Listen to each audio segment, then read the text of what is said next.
वो समय ऐसा था जब समानांतर फिल्में सिर्फ एक शो में बहुत दूर के किसी सिनेमा हॉल में लगा करती थी, उनके लिए कोई जगह नहीं थी थिएटर में। जब मैं आक्रोश देखने गया, फिल्म खत्म हुई, उसके बाद दूसरे दिन वापस गया, फिर से मॉर्निंग शो में। तब से लेकर के आज तक ओमपुरी जी के हर काम को मैंने बहुत निकट से देखा, और शायद जो रास्ता मैंने चुना, जिस तरह की फिल्मों को करने की जिद ठानी, उसमें ओमपुरी जी की जो काम था, उसका बहुत बड़ा योगदान रहा है। उनकी शुरू की फिल्म आक्रोश से ये मेरी यात्रा शुरू हुई थी, और दिमाग में कहीं ना कहीं ये जिद पनपने लगा था कि काम करना है तो ऐसा करना है, किसी रास्ते जाना है तो शायद इसी रास्ते जाना है।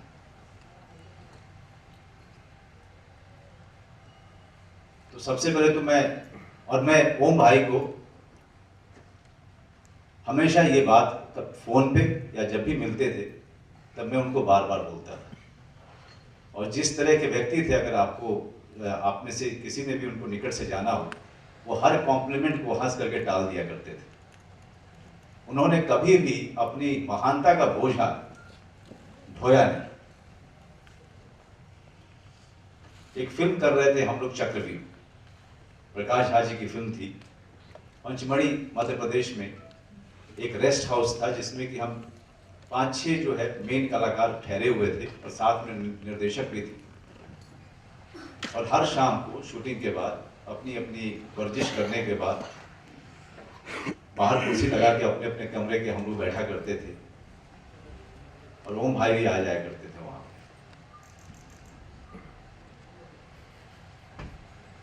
हर कोई कहता है कि अच्छा एक्टर बनने के लिए अच्छा इंसान होना जरूरी है, लेकिन इस शहर में आने के बाद मेरी इस कहावत से मेरा विश्वास थोड़ा उठ रहा था। लेकिन जब जब मेरा विश्वास इस कहावत से उठा, तब तक ओम भाई मिल गए। तब लगा कि नहीं, शायद सही है। इतना महान एक्टर होने के बावजूद कभी भी सामने वाले को, चाहे वो एक रिक्शा वाला हो, चाहे वो इस देश का सबसे बड़ा पूंजीपति हो, सबसे एक तरीके से मिलना मैंने आज तक किसी को नहीं देखा। वो हमारे ओम भाई थे। हमारे चक्रव्यूह फिल्म के एक छोटे से छोटे रोल को करने वाला, या एक चाय लेके आने वाला स्पॉट बॉय, या फिर उसी सेट पे, उसी लोकेशन पे निर्देशक, या उसी सेट पे कोई नामी ग्रामी एक्टर, सबके जो ओम भाई के साथ संबंध थे वो बराबर के थे। ओम भाई के लोकेशन पे आते ही बड़ी खलबली मचती थी, और वो खलबली ऐसी नहीं होती थी कि कोई बहुत बड़ा स्टार आ गया। महान तो थे ही, सभी जानते थे उनके बारे में, लेकिन वो खलबली इसलिए मचती थी कि उनका ओम पुरी आ गया, उनके ओम भाई आ गए, उनके ओम जी आ गए। एक रात हम लोग ऐसे ही बैठे हुए थे, तो उन्होंने मुझसे कहा, बबुआ मुझे अपनी फिल्में दिखाओ यार। तो मैं उनको फोन पे मुंबई आने के बाद बोला करता था कि ओम भाई मेरी ये फिल्म है, आप देख लीजिएगा। वो देखते थे और वापस फोन करते थे, और अपनी जो भी उनकी प्रतिक्रिया होती थी देते थे। हाल फिलहाल में मैंने उनको कहा कि ओम भाई एक फिल्म है मेरी अलीगढ़, आप देखने आएंगे? तो उन्होंने कहा कि मैं तो हुई नहीं, लेकिन जब लगेगी तो बता देना। मैंने उनको मैसेज कर दिया कि ओम भाई मेरी फिल्म प्रदर्शित हो गई है, और आप कहीं भी देख सकते हैं, अगर आप चाहेंगे तो मैं टिकट लेके आ जाऊंगा जब आप मुंबई में होंगे। तो फिर मैं भूल गया। उसके बाद भोपाल से उनका एक दिन अचानक रात को फोन आया अरे यार यहाँ तो लगी ही नहीं है। देखो ओम भाई ये बहुत छोटी फिल्म है, भोपाल में नहीं लगेगी। अच्छा अच्छा, ये आक्रोश टाइप की है क्या?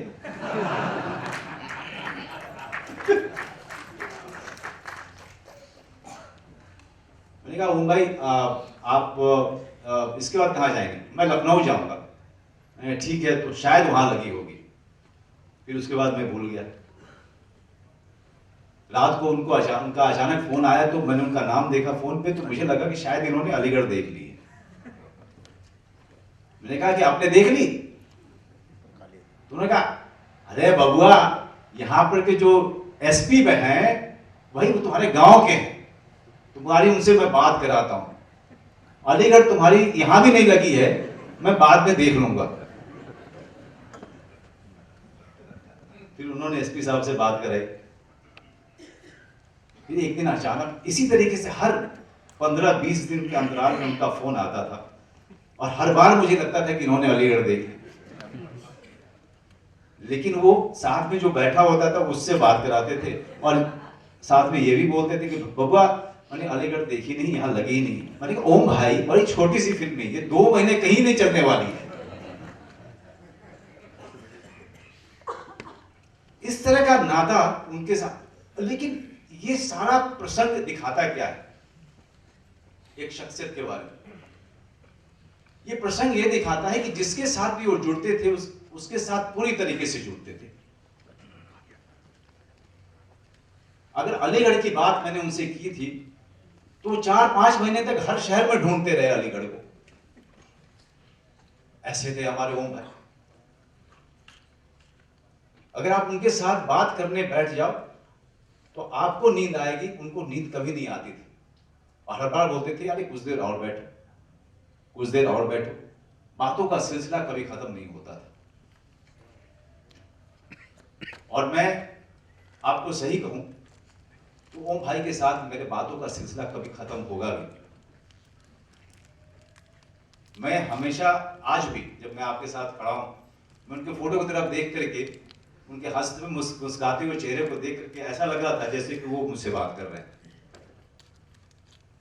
और मैं आशा करता हूं कि ये तस्वीर, वो उनकी यादें हमेशा मुझसे बात करती रहेंगी।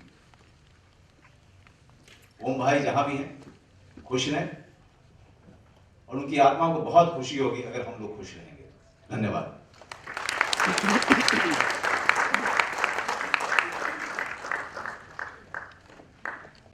नमस्कार।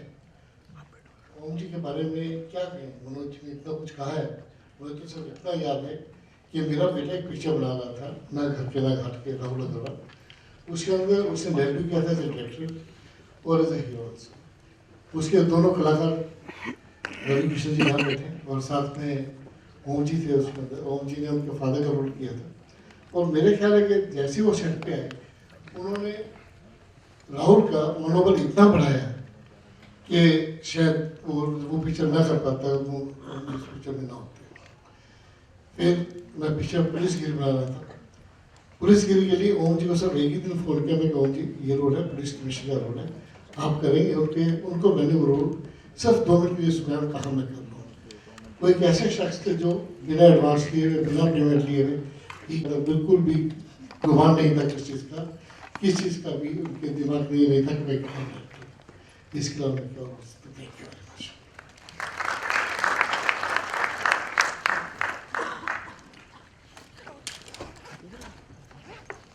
Let us enjoy this evening in a nice way.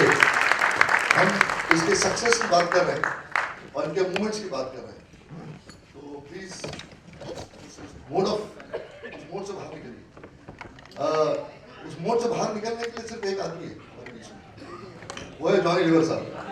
मैं जॉनी लीवर साहब को रिक्वेस्ट करूंगा बॉडी में प्रॉब्लम, बिल्कुल उनको मालिश की जरूरत है। हमारे मिश्रा जी यहाँ बैठे थे।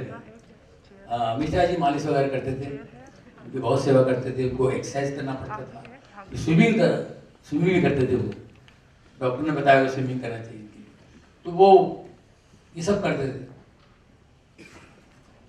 और वो फिजिकल प्रॉब्लम की वजह से वो चिड़चिड़ी भी हो गई थी। शूटिंग में आएंगे, टाइम पे अगर शॉट नहीं हो तो वो चिढ़ जाते थे। अरे यार टाइम पे बुला लिया करो यार, अभी शॉट रेडी नहीं बुलाया तुमने यार, अगर शॉट रेडी हो तो बुला लिया करो यार। चलो ठीक है चलो मैं बैठता हूँ, कहाँ चल रहा हूँ। ऐसे हो गए थे। मैं कुछ लोग सोचते थे क्यों इतना छोड़ रहे हैं, लेकिन मैं समझता था उनकी प्रॉब्लम क्या है। मैं उनके लिए प्रेयर भी करता था, यार जॉनी इधर मेरे लिए प्रेयर कर यार। मैं उनके लिए प्रेयर भी करता यार, प्रेयर करता अच्छा लगता मुझे यार। तो ये चलता, शाम को वो वॉक के लिए निकलते थे, कोई फोटो ले आए वॉक करने में निकलते से आ जाता, फिर बोला जरा ले, ऐसे थे हम। फिर वो बोलते थे, फिर रियलाइज करते थे यार मैंने शायद इसको बोल दिया, बेचारा बुरा मान गया। ये चीजें देखने को मिला मुझे। और इत्तेफाक से मेरे पड़ोसी थे बाजू में, उन्होंने फ्लैट लिया हुआ था, मुझे बुला लेते थे। अभी डेथ के 5 दिन पहले उन्होंने मुझे फोन किया,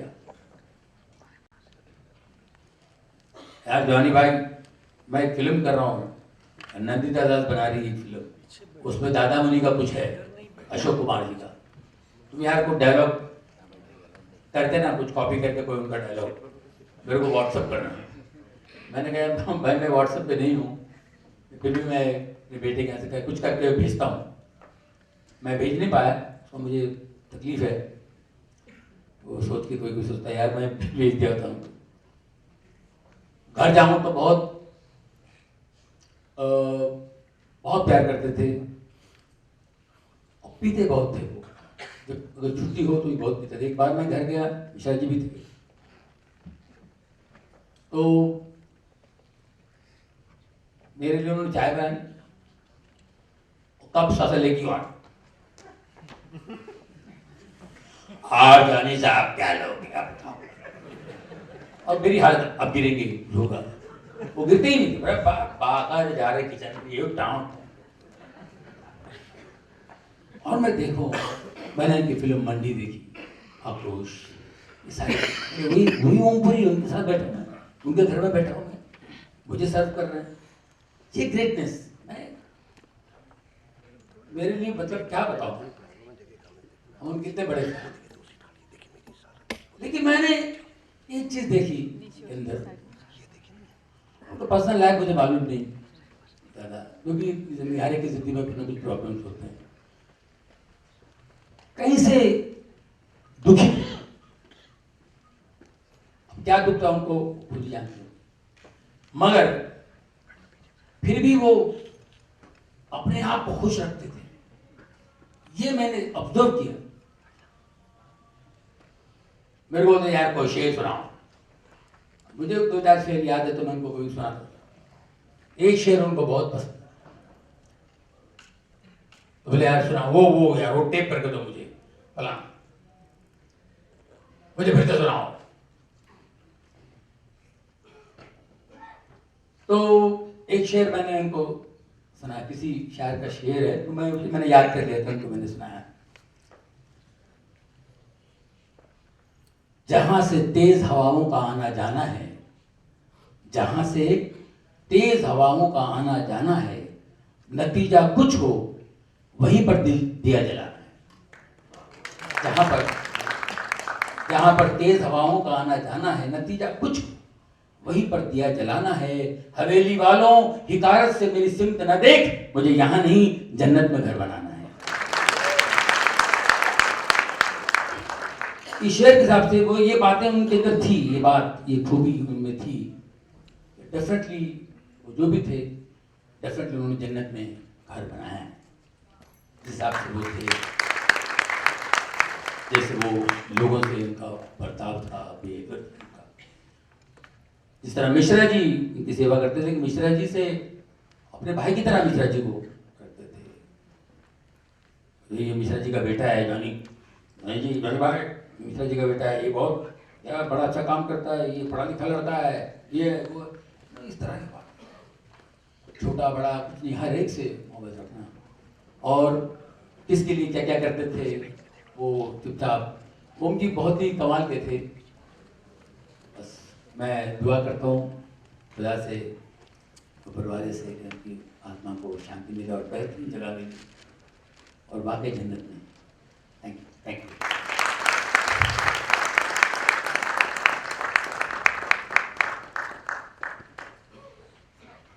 थैंक यू जॉनी भाई, आपने जो अपनी यादें शेयर की। नमस्कार सबको। आज की शाम एक बड़ी अनकन्वेंशनल सी शाम है, क्योंकि कुछ शख्सियत ही ऐसी होती हैं जो अनकन्वेंशनल बना देती हैं ज़िंदगी को। मैं पहले तो सिंटा की तरफ से आप सभी का स्वागत करता हूँ। थैंक यू सो मच आने के लिए।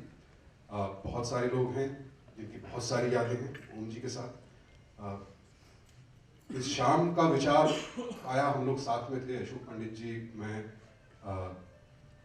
अश्विनी चौधरी, संजीव सूरी। उस दिन पूरा दिन हम लोग ऊपर हॉस्पिटल में थे।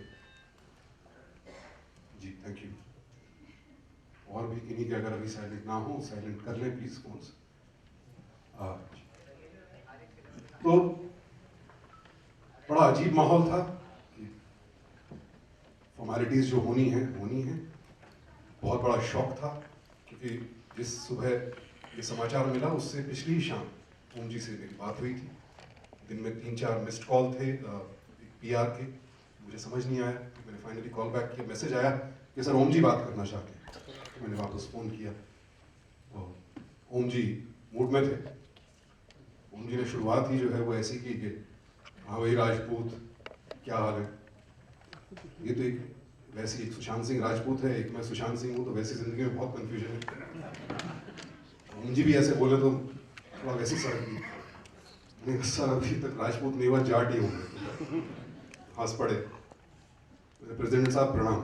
हाँ भाई जाट रे जाट, तेरे सर पे खाट।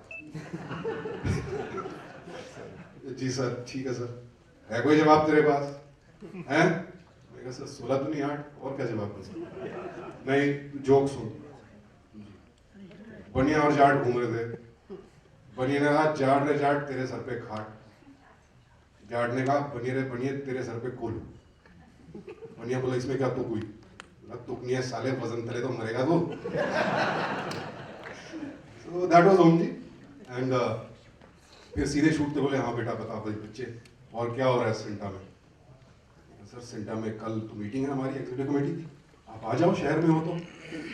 यार मैं सारी रात शूटिंग किया, दिन भर काम किया, अभी मैं बैठा हुआ हूँ और 1 2 3 4 5 6 7 लोग बैठे मेरे साथ।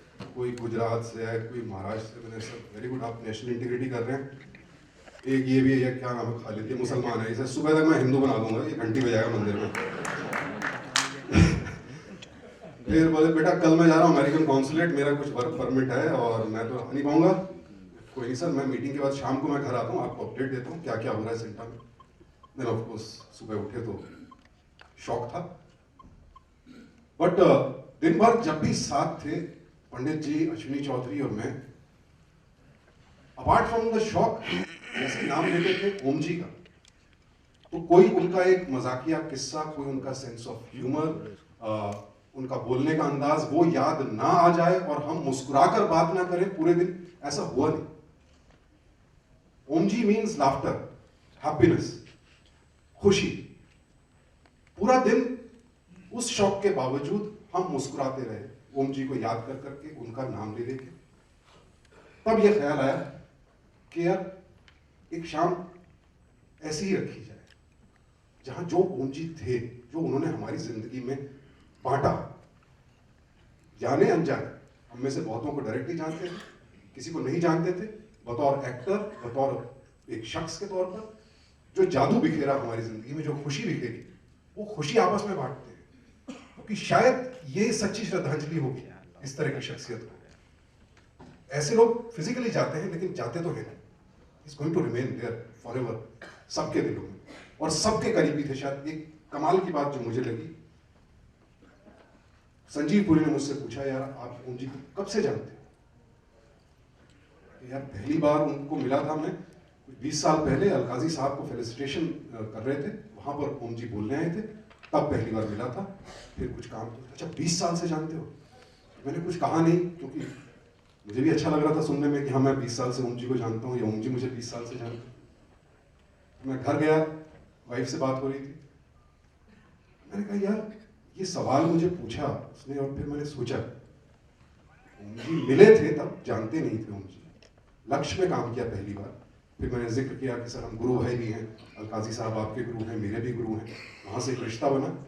जब जब मिले शूटिंग्स पर मिले, कुछ 5-6 फिल्में साथ में की होंगी, राजस्थान में लंबा समय बिताया एक फिल्म के लिए, परिवार वाले भी मिले, बेटी मेरी मिली उनसे, तो घर उनके एक बार गया बस, ओकलैंड पार्क वाले में, वो भी जब सिंटा में वो प्रेसिडेंट बन गए तब साथ में थे, थोड़ा और ज्यादा वक्त बिताया। तो ऐसे देखूं तो मुलाकातों की अगर तादाद देखूंगा तो शायद मैं करीबी नहीं था, या दावा भी नहीं कर सकता। उसके बावजूद मैंने वाइफ से पूछा ऐसा क्यों लग रहा है यार कि कोई फैमिली मेंबर चला गया, वो यकीन क्यों नहीं हो रहा? एक बात जो आई थिंक मनोज ने भी बोली थोड़ी देर पहले, यार वो जिससे मिलते थे पूरा मिलते थे, और ऐसे बहुत कम लोग हैं, इंक्लूडिंग माई सेल्फ। हम लोग 4 लोगों के साथ बैठे होते हैं तो कुछ लोगों से फोन पर मिल रहे होते हैं उस दौरान, कुछ लोगों से आधे अधूरे मिल रहे होते हैं। ओम जी या तो मिलते नहीं थे, जिससे नहीं मिलना है, लेकिन जिससे मिलना है वो 100% ओम। तो आपको लगता था कि यार जब पूरा का पूरा मेरे सामने निछावर है एक शख्स, मैं वाकई बहुत करीबी हूँ। ये एहसास उन्होंने हम सबको दिलाया, और आपस में रश्क भी होता है मुझसे जब कोई ज्यादा बोलता है कि मैं ज्यादा करीबी था, जलन भी होती है, बिकॉज हम सब थोड़े पॉजिटिव हैं ओम जी के बारे में।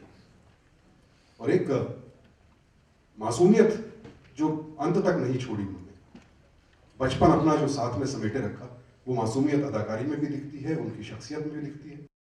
और खासकर ये फोटोग्राफ जब मुझे अश्विनी चौधरी ने दिखाया, बहुत खूबसूरत फोटोग्राफ है, आई थिंक कैप्चर करता है उनके एसेंस को। और इस फोटोग्राफ से मुझे एक किस्सा याद आता है। हम लोग बाबर एक फिल्म की थी हमने, तो प्रमोशन के लिए गए थे लखनऊ से फिर कानपुर जाना था, और उस वक्त लखनऊ कानपुर की सड़क बहुत खराब थी, 2.5-3 घंटे का सफर था। ओम जी ने तो कल्टी मारी, बोले यार मेरी तो बैक में प्रॉब्लम है यार, मैं तो यार कौन खाना है चटके गाड़ी है यार, तू जा। मैं परेशान, मैंने कहा अकेले जाऊंगा और अकेले वापस आऊंगा। मैं मनाता रहा, ओम जी सर चलो ना। हम इवेंट से वापस आ रहे थे होटल में, गाड़ी में मैं पूरी कोशिश कर ली, हर हथियार मैंने आजमा लिया, हर पैतरा कि ओम जी किसी तरह मान जाए, कंपनी अच्छी हो जाएगी, वापसी का सफर अच्छा हो जाएगा। मैं ओम जी वापसी में यार बियर पीते पीते वापस आ जाएंगे यार, प्लीज मान जाओ। होटल आया, मुझे देखा, ये एक्सप्रेशन था, सीधे बोले चल हट चुड़ैल। गाड़ी से उतरे, चले गए। वो चल हट चुड़ैल वो इतना प्यारा था, इतना खूबसूरत था, वो जिंदगी भर साथ में रहेगा। और अब अनकन्वेंशनल सी शाम है, बोलने वाले बहुत हैं, मैं ज्यादा नहीं बोलूंगा। जो लोग जो हमारे मित्र जिनको जल्दी जाना है, मैं नीचे रहूंगा, वो चुपचाप बता दें, ताकि मैं यहाँ खड़े व्यक्ति को बता दूंगा कि भाई अगले स्पीकर इनको आप बुला लें। तो इसके साथ मैं यहाँ से हटता हूँ। रवि जी, आपको मैं आमंत्रित करता हूँ, आप आइए। मैंने एक पिता तुल्य गुरु खोया, या एक दोस्त खोया, या एक पता नहीं, बहुत 4-5 फिल्में हमने की साथ ओम जी के साथ, और बड़ा भाग्यशाली रहा कि पिछले 1 महीने हम लोगों के बड़े साथ भी थे।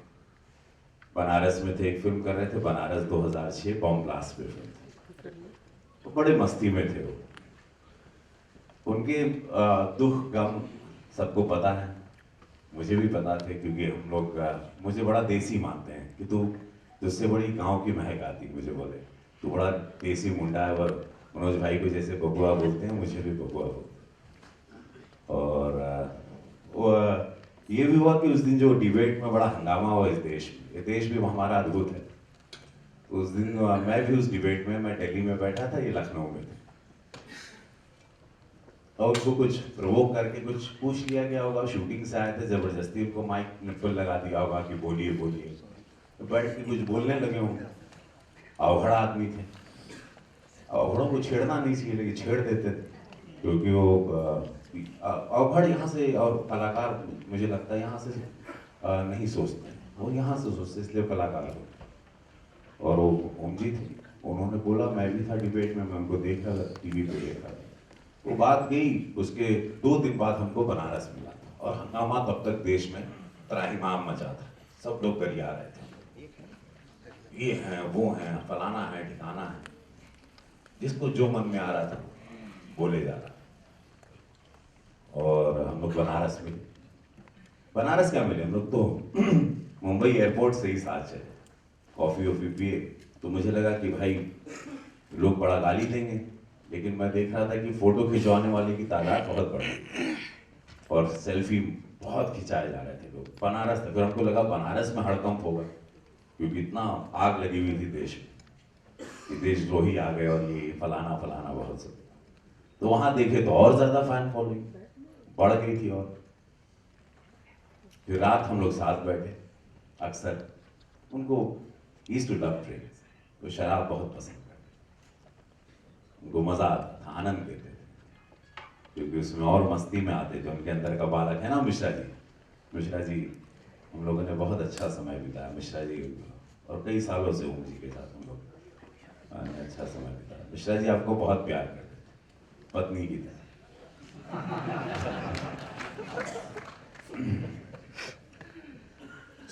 रात में बैठे अचानक तो थोड़ा एक क्षण के लिए उदास हो गए, बोला अरे क्या हुआ बाबा, कहाँ निकल लिए? तो बोले नहीं यार बबुआ, एक गलती हो गई। वो टीवी पे हम बोलते हैं, मैं बोला छोड़ी ना, हटाओ ना, बोल दिए खत्म, आगे बढ़ते हैं, छोड़ी। ये देश को 2 दिन में सब भूल जाता है, ये देश की याददाश्त बहुत कमजोर है, 2 दिन लगता है, तीसरे दिन किसी को कुछ याद नहीं। तो आप इतिहास उठा के देखिए देश का। बोले छोड़िए ना, बोल दिया, हो गया, निकल गया, छोड़ो हटो इसको। तो बोले नहीं यार मैं उदास हूं। तो मतलब तब क्या करना है, हम दोनों अकेले बैठे थे, मिश्रा जी बीच बीच में ड्रिंक सर्व कर रहे थे। बोले मुझे उस सैनिक के घर जाना जिसके बारे में मैंने बोला था, बबुआ उसके घर वाले हम पर कहीं अटैक वटैक तो नहीं करेंगे? तो मैं बोला हाँ। तो इटावा था, तो हम इटावा के एसपी वगैरह से बात की, पुलिस फोर्स से बात की यूपी में। बोला ठीक है आप चलिए, आपका बाल बाका नहीं होगा, ये हमारी जिम्मेदारी।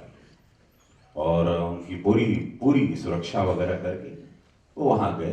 10 लाख रुपए उन्होंने उसको दिया, हमको नहीं बताए थे। वहाँ जाके फिर उन्होंने फोन किया कि मेरे बबुआ 10 लाख रुपए दे दिया। उस सैनिक को वहीं हवन करवाए, वहाँ जम के रोए, बोले बहुत रोए रवि। बोला ठीक है, वो रोए हुए हुए। उसके बाद आए, फिर एक दिन रात हम बैठे, बोले यार मैं नसीर सर कहता हूँ, नसीर भाई कहता हूँ, भी हमारे बड़े अजीज हैं। बोले नसीर की बहुत याद आ रही। ऐसी एक रात वापस, क्योंकि बनारस काफी दिन का लंबा शेड्यूल था हमारा, पिछले महीने ना मिश्रा जी, हाँ। तो फिर नसीर की बहुत याद आ रही। तो हमारा अरे आपके तो मित्र हैं, घनिष्ठ मित्र हैं, रूम पार्टनर हैं, रूम की किस्से कुछ सुनाया, कुछ बातें मैं नहीं बताना चाहता हूँ। तो उन्होंने बोले बबुआ एक घड़ी पहना हूं मैं। घड़ी दिखाया, ये नसीर ने दी है। मैंने जिंदगी में इसके बाद कभी घड़ी नहीं खरीदी, मैं नसीर वाली घड़ी पहनता हूँ और मैं उसको बहुत मिस करता हूँ, वो मुझे बहुत याद आता है। अब मैं उसके इतिहास, उसके डिटेल में कुछ बातें थी वो जो मैं अपने तक रखना चाहता हूँ। वो दोनों की मित्रता की बहुत बहुत सुंदर मित्रता, नसीर सर की और ओम जी की बहुत सुंदर मित्रता। वो मैंने अपने कान से सुना बेरेला की, वो मैं अपने दिल पर रखना चाहता हूँ। बहुत सुंदर मित्रता और बहुत सुंदर बातचीत, कुछ मैसेजेस की बातचीत दोनों की बहुत सुंदर। तो ऐसे थे, फिर मैंने 15 दिन 20 दिन पहले, और डेथ के 15 दिन पहले अपने घर पर डिनर पे बुलाया, और मैंने कोशिश की नसीर भाई को भी बुलाऊं और ओम जी को भी, और दोनों मित्र को मिलाऊं। तो ये आ गए 9 बजे, पार्टी शुरू होनी थी मेरे घर, ये 9 ही बजे आ गए। और मैं ऐसे उनके चरण छुआ, उनका स्वागत, फिर उनके स्वागत में टिशु भाई थे हम लोग ने, जश्न शुरू हुआ मेरे घर। उनको मेरे घर की छत बड़ी अच्छी लगी, वो छत पे बैठे रहे और सिलसिला चलता रहा। तो मुझे बोले कि, मैंने बोला मैंने मैसेज नसीर सर तक पहुंचाया, तो शायद फिर वो बातचीत कुछ रही या नहीं रही पता नहीं, वो इंतज़ार करते रहे। सुबह 4 बजे पार्टी चलती रही और हम टिशू भाई हम लोग 3 लोग खाली बैठे रहे छत पर, और सुबह के 4 बजे और पता नहीं उनकी आंखें कुछ ढूंढ रही थी। लेकिन उसके बाद नीचे उतरे, गाड़ी के ऊपर चढ़ गए, तो हमको लगा नेताजी खड़े हैं। हम बोला नेताजी की जय हो, नेताजी चुनाव जीते हुए। हम और टिशू भाई उनकी मजाक और हम लोग की खिंचाई किए। टिशू भाई को बहुत चुम्मी मारे, मुझे बोले चल बबुआ जाता हूँ मैं और फिर मिलेंगे। और वही 15 दिन बाद मैं जहाज चढ़ रहा था गुजरात जाने के लिए, जहाज ही में हम ट्विटर पढ़े कि इज नो मोर, तो मैं ना उतर पाऊँ, दरवाज़ा बंद होगा, मैं उनके लास्ट राय उसमें रिचुअल्स में भी नहीं रहा। और लेकिन स्माइलिंग चेहरा मस्त रहे, बेटे को बहुत प्यार करते हैं, जिंदगी को बहुत प्यार करते हैं, और बोले थे मैं बोझा नहीं बनूंगा कभी। और ये बोले थे मैं बोझा नहीं बनूंगा, ऐसा टड़ से चला जाऊंगा और शौक दे दूंगा सबको। ये था उनका, ये बड़ा आनंद था, मतलब अद्भुत थे, अद्भुत थे, अद्भुत थे। जितने अद्भुत कलाकार उतने अद्भुत इंसान। और नहीं तो कोई किसी को हम लोग हजारों बातें, वो सैनिक के परिवार को जाके नहीं जानते थे, वहां जाके पैसा इतना देना, वो ऐसे ऐसे बांट रहे थे। एंड में एक पीआरओ को हम मिलवाए थे लखनऊ में, उसको 50,000 की गड्डी दे दी। वो ऐसे लग रहा था सबको मैं बांट के चला जाऊं, और बांट रहे थे, बांटने में लगे हुए थे। आखिर में सबको सब कुछ दे देना चाहते थे। और उनको पता, बोले मैं एक छोटे से मकान में ओकलैंड पार्क में रहता हूँ, मेरी ऑफिस थी, और बस रवि यही जिंदगी। मतलब वो लेकिन बहुत अद्भुत थे। मुझे ऐसा लगता है कि मैंने बहुत कुछ पाया उनसे, और ये पाया कि सब कुछ यहीं रह जाता है। और आज देखिए ना पूरा ये house pack show, last show भी, मतलब इनके जितने शोज होते रहेंगे ओम जी के, सब ऐसे हाउसफुल रहेंगे जैसे आज।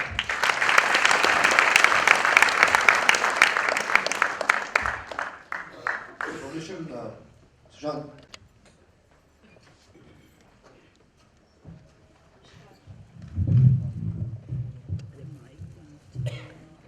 आपके लिए कुछ कहना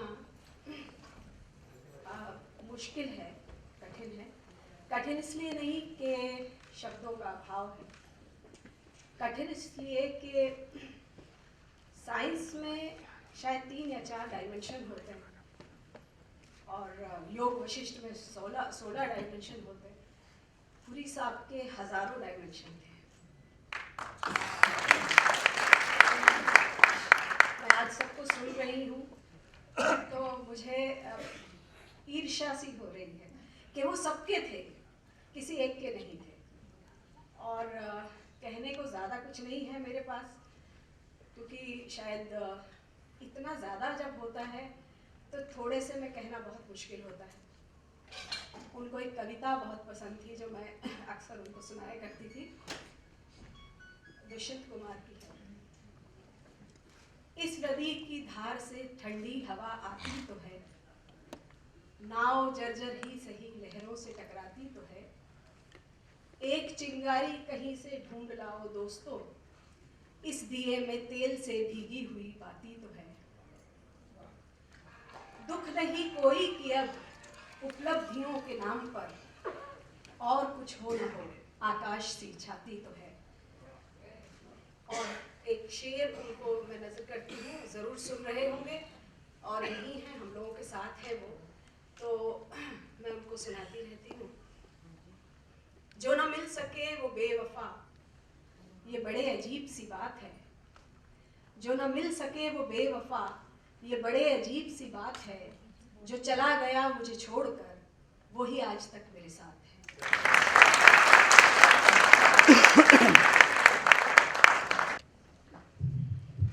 नमस्कार।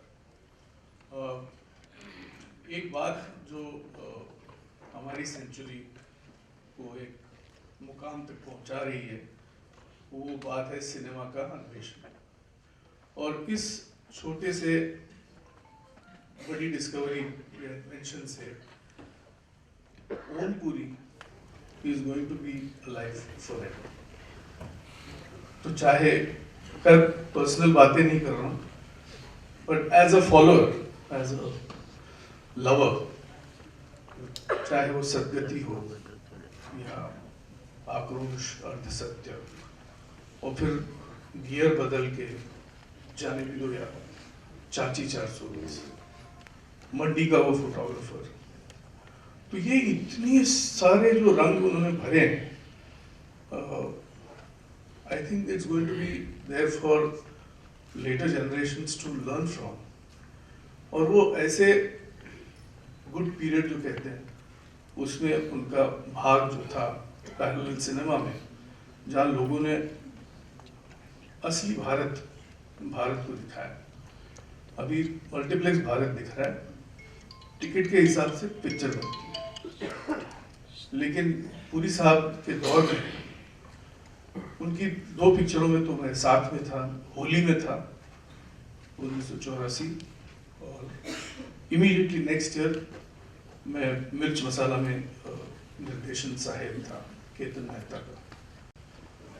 तो एक बड़ी बात जो मुझे छाती पीट के कहनी है कि पुरी साहब ने मेरा बंगाल लैंसर्स का मिलिट्री शर्ट पहना था, मिर्च मसाला। इससे बड़ी बात मेरे लिए, क्योंकि मैं बौना हूँ, वो बहुत बड़े दिग्गज रहे हैं, और दूसरी बात उनका ईशान की तरफ का प्यार, क्योंकि मैं भी को पेरेंट था वैसे मॉन्टेसरी स्कूल में, बहुत नज़दीक से उनको एक सामान्य पापा की तरह आकर हर चीज़ में अपना फर्ज निभाकर स्कूल को आगे जो बढ़ावा दिया उन्होंने, वो दर्शनीय है। इससे ज़्यादा मैं कुछ बोलना नहीं चाहता, क्योंकि छोटी उम्र छोटी बात होनी चाहिए। महाराज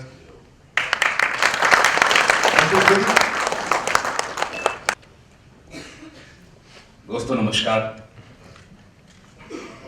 मुझे सच में उम्मीद नहीं थी कि इतने लोग यहाँ पर आज जमा होंगे, क्योंकि अक्सर लोग अपने अपने कामों में व्यस्त रहते हैं, और जब इस तरह की कुछ बात होती है तो लोग नहीं आते हैं। लेकिन ये देखकर ये लग रहा है कि ओम, मैं ओम इसलिए बोल रहा हूँ क्योंकि ओम मेरा क्लासमेट था, और मैं उसको ओम जी नहीं बोल सकता, क्योंकि दिल तो मेरा कहता है कि ओम जी ही बोलूं।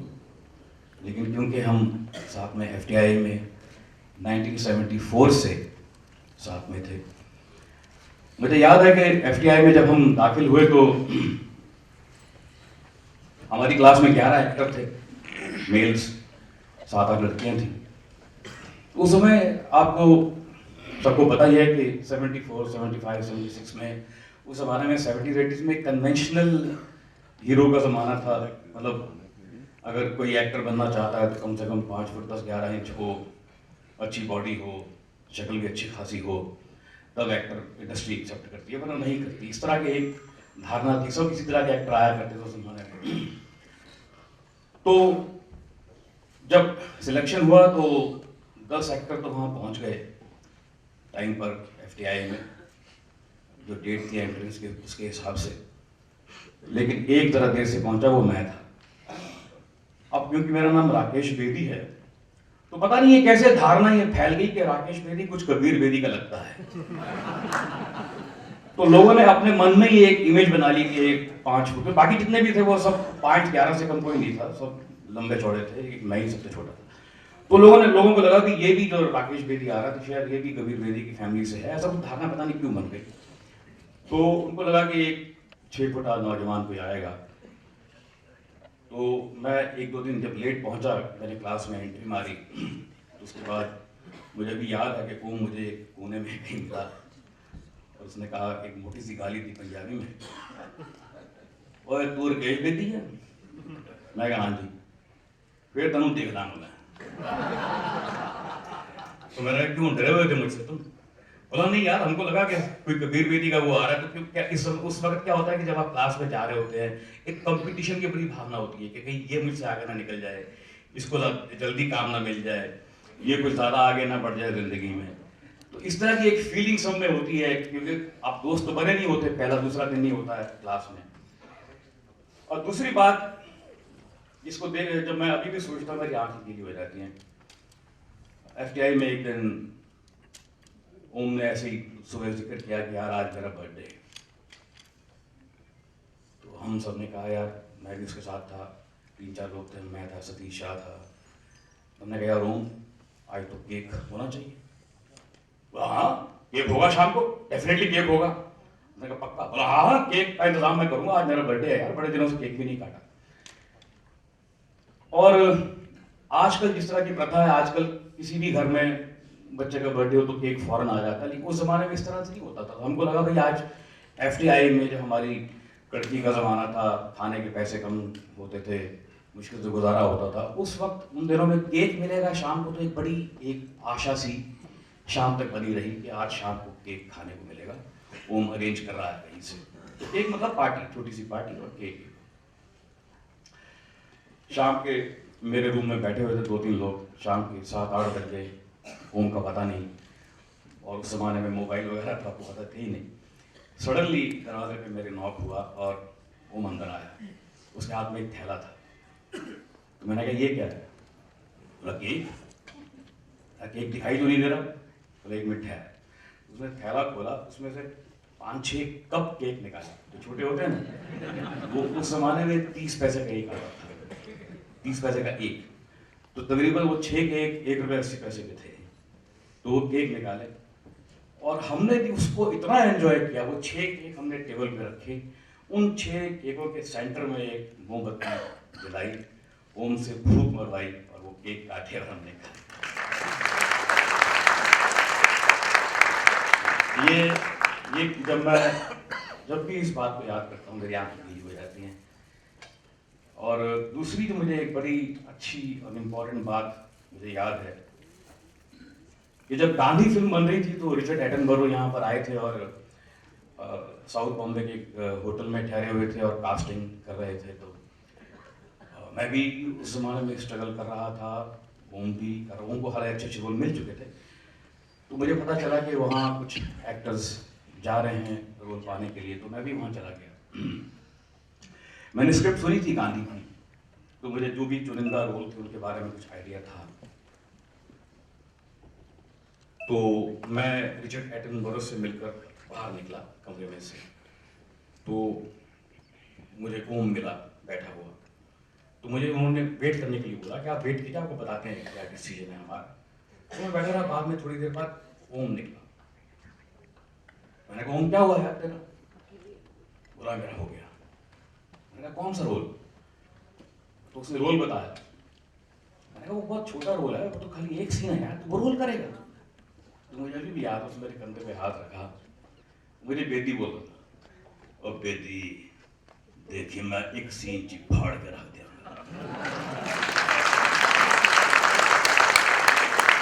और मुझे इतना अच्छा लगा कि आज ये फोटो जो है ये उसी सीन की है, ये जहाँ तो आप इमेजिन कीजिए कि जो अच्छा कलाकार होता है उसको रोल की लंबाई का मोहताज नहीं होता, वो सिर्फ एक सीन। और आज हमको याद करना है और स्टेज पे ये फोटो लगी है, ये मेरे लिए पर्सनली, क्योंकि मेरा बड़ा अच्छा दोस्त रहा वो। उसके बाद भी और कई जगह हम मिले, जब भी मुझे मिलता था एक ही बात बोलता था, यार बेटी कोई जोक सुना। अब मुझे याद है कि अभी कोई 6-8 महीने पहले की बात है, हम लोग कहीं जा रहे थे, वो कहीं और जा रहा था, मैं कहीं और जा रहा था, एयरपोर्ट पर मुलाकात हो गई। तो लॉन्च में हम बैठ गए, तो मैंने उसको देखा, तो देखते ही मैं उसके पास गया, मैंने कहा ओए ओम जोक सुनावा तुम? 1 मिनट ठहर यार। तो कुछ फ़ोन पे था और कुछ उसकी पर्सनल इश्यूज थे, वो फ़ोन पर तकरीबन आधा घंटा लगा रहा। और मुझे अफसोस है ये फ्लाइट अनाउंस हो गई, मुझे जोक सुनाने का टाइम नहीं मिला उसे। मैं बस यही दुआ करता हूँ कि वो जहाँ भी हो खुश रहे, लेकिन हमारे दिल में तो हमेशा रहेगा। God bless him.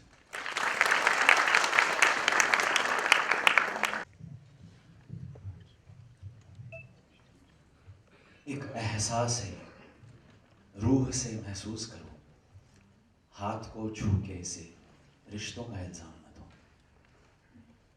I don't know कि मेरा उनके साथ जो संबंध था उसे मैं किन लफ्जों में बयां करूं, वो रिलेशनशिप था, वो किस तरह की फ्रेंडशिप थी। बिकॉज कई सालों तक हमने कभी इकट्ठे काम नहीं किया, 25 साल। एक चीज जो हर साल मुझे उनसे मिलती थी वो थी झप्पी, और ऐसी जादू की झप्पी मुझे और कोई नहीं देता था। कई सालों तक वो झप्पी हमेशा मुझे मिलती रही, लेकिन उनकी जो लाइनें थी वो बदलती थी, और वो रिलेशनशिप कुछ इस प्रकार था। पहली मुलाकात थी,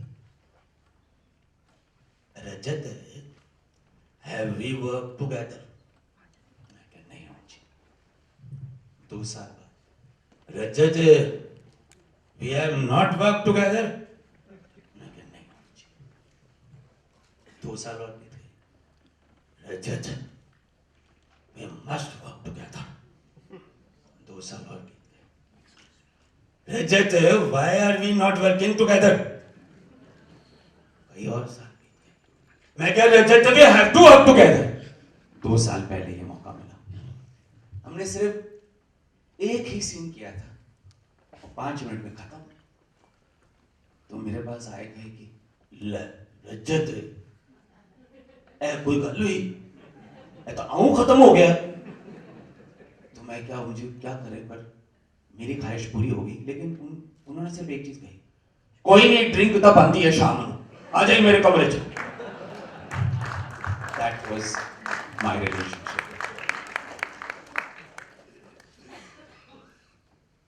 I think we spent more time off screen than on screen, as you know. We only did one scene together. But वो शामें, वो जरूर याद है।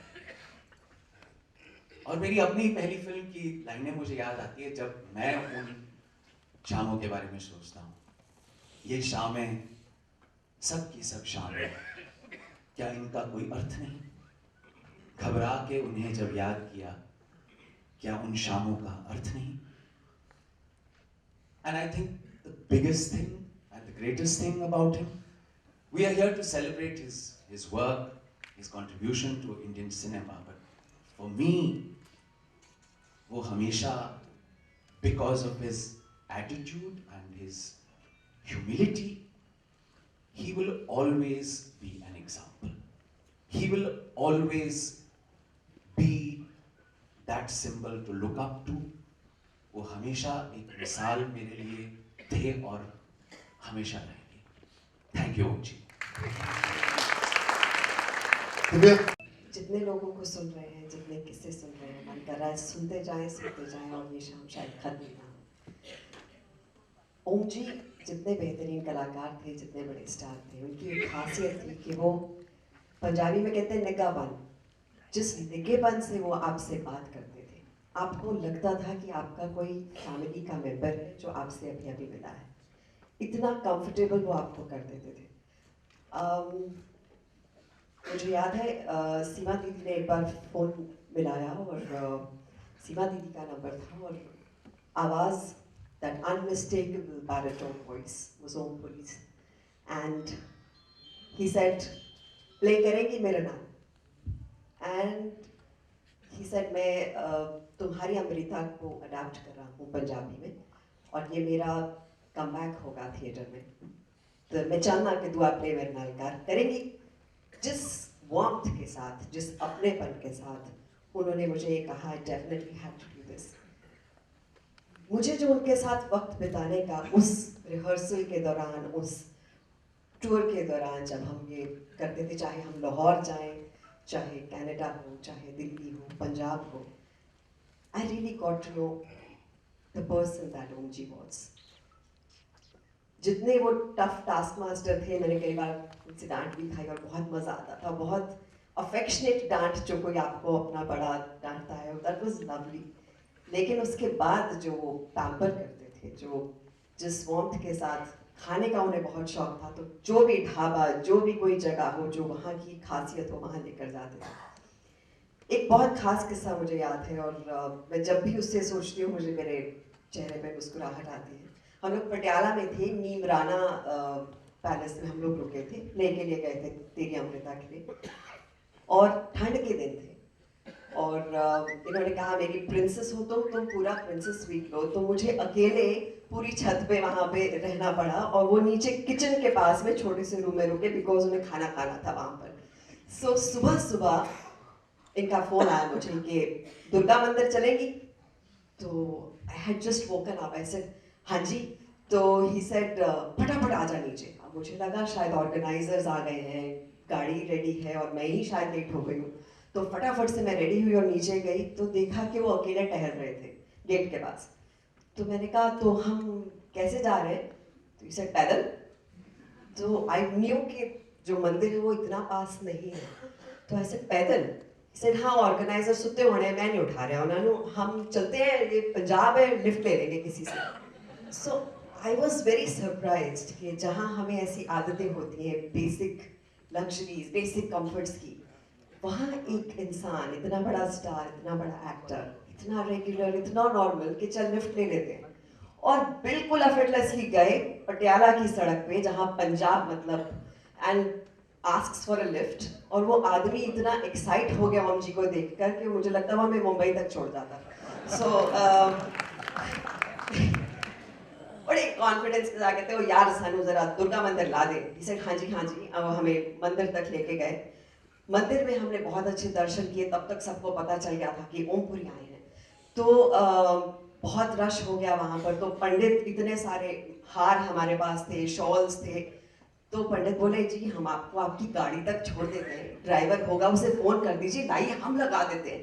तो ओम जी बजा लेके उनको बोल दे कि भाई हमारे पास गाड़ी वाड़ी नहीं है, हम ऐसे आ गए.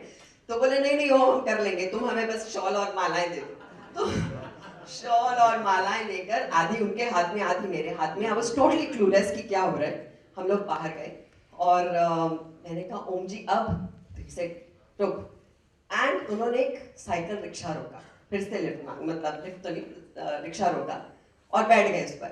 और इससे पहले कि मैं रियलाइज करूं मेरा भी हाथ खींचा माला समेत और हम लोग दोनों रिक्शा में चल पड़े हुए थे. और जिथे भटूरे छोले मिलते हैं ना उथे लेके चल. सो आई वाज सो सरप्राइज. और रिक्शा वाला मुझे लगा उसको अटैक आ जाएगा, बिकॉज जो जो जा रहा था वो पीछे इशारा कर रहा था, देख देख मेरे रिक्शा पे कौन बैठा है.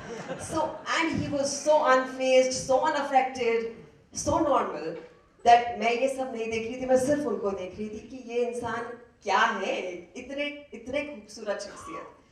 और उतनी देर में ऑर्गेनाइजर्स आ गए, सबके सॉरी जी आप बता देते हम पहुंचते. लेकिन ही वाज टोटली किस्से सुना रहे थे, जोक्स सुना रहे थे, मुस्कुराहटें बिखेर रहे थे. एंड आई थिंक जहाँ जाते थे वहाँ की जान बन जाते थे. एंड आई थिंक यहाँ जितने लोग आए हैं कहीं ना कहीं उनके दिलों में हमेशा वो जान बनकर रहेंगे. और जहाँ दूसरी तरफ वो बैठे हैं वहाँ भी मुस्कुराहटें बिखेर रहे होंगे. सो मैं बस इतना ही कहूँगी जहाँ जाएगा रोशनी लुटाएगा, किसी चिराग का अपना मकान नहीं.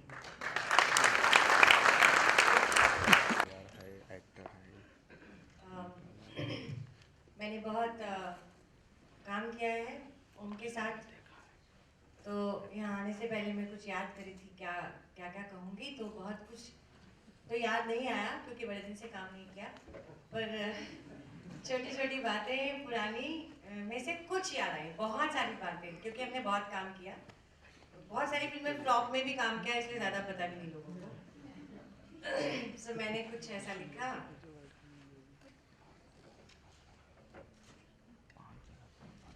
I used to call him Omi Papa.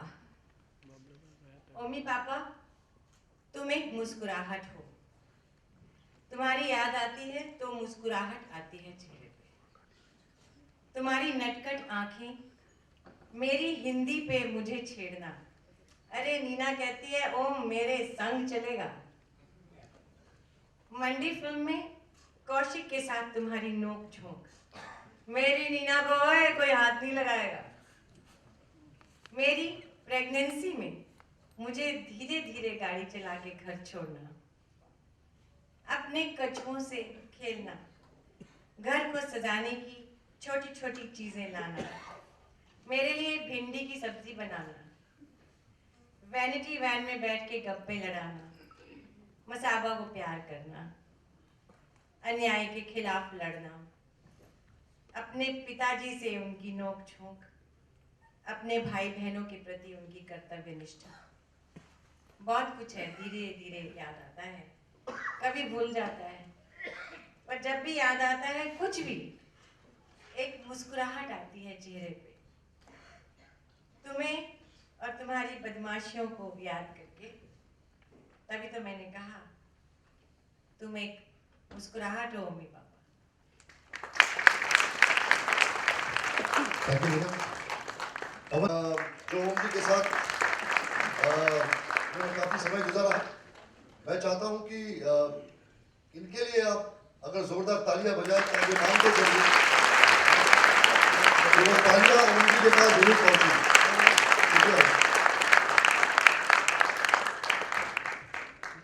नमस्कार।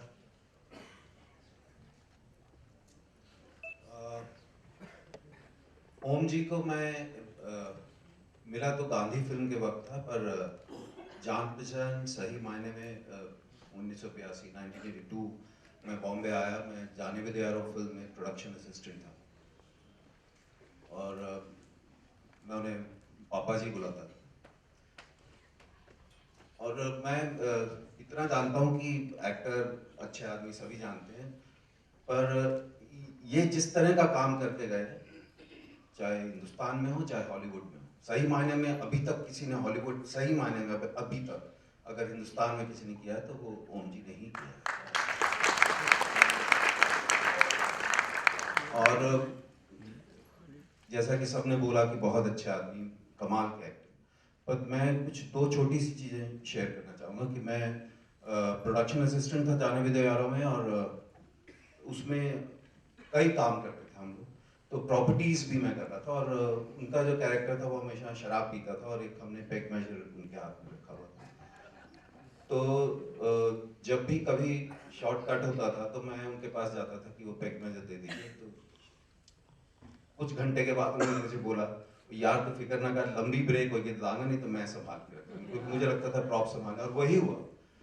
वो पेग मेजर कभी कहीं नहीं गया, या उनका प्रॉप कभी उन्होंने खोया नहीं, या उनके कपड़े तय होके शाम को मिलते थे।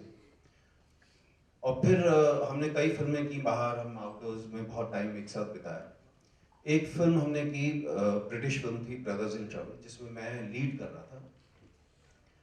और ये किस्सा मैं सुनाना चाहूँगा, उससे उनकी शख्सियत का पता चलता है।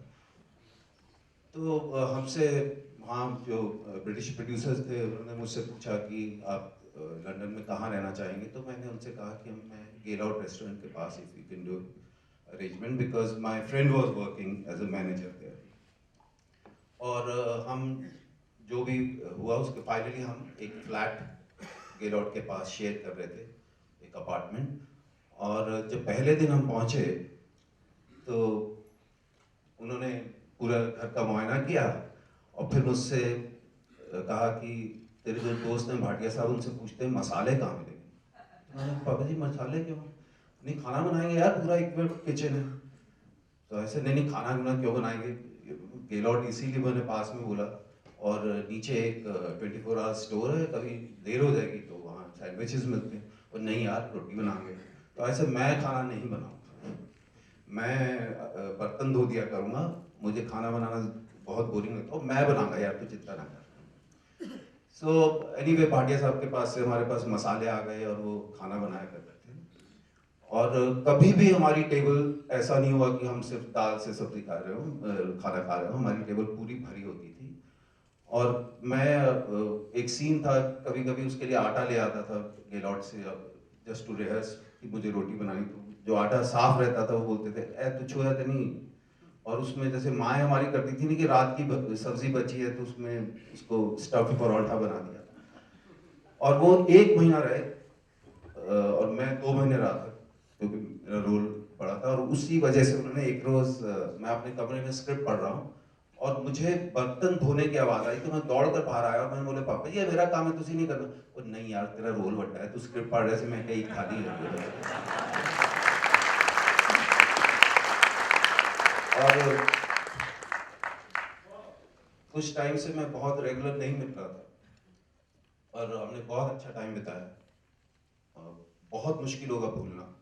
और अभी मुझे सिर्फ बार बार यही दिमाग में आता है कि अब मैं उनको चलते हुए कभी भी वो यारी रोड 7 बंगला से चलते हुए आ जाते थे। और शायद बहुत सारे लोगों को लगता हो कि अब मैं स्टार हूँ, कुछ ऐसा कभी भी फीलिंग नहीं थी साथ में। And I always miss him. और खासकर बहुत सारे कुछ आउटडोर्स किए, उसमें बहुत बहुत अच्छा टाइम बिताया। और कुछ आउटडोर्स ऐसे थे कि बहुत लंबे थे, सिटी ऑफ जॉय जैसे, या ये तो ब्रदर्स इन ट्रबल के टाइम तो 1 महीना एक ही अपार्टमेंट में रहना। एज एन एक्टर जो वो काम करके गए हैं, इवन यहाँ पर जो सबसे अच्छे एक्टर्स की बात कर रहा हूँ उसमें भी बहुत ऊपर नाम आता है गोरी साहब। चाहे सी ग्रेड फिल्म दे दीजिए, चाहे आप किसी भी तरह की उनको फिल्म दीजिए, वो अपने रोल में ऐसे समा जाते थे। एंड इंसान के तौर पर और एक्टर के तौर पर वो हमेशा एग्जाम्पल रहेंगे।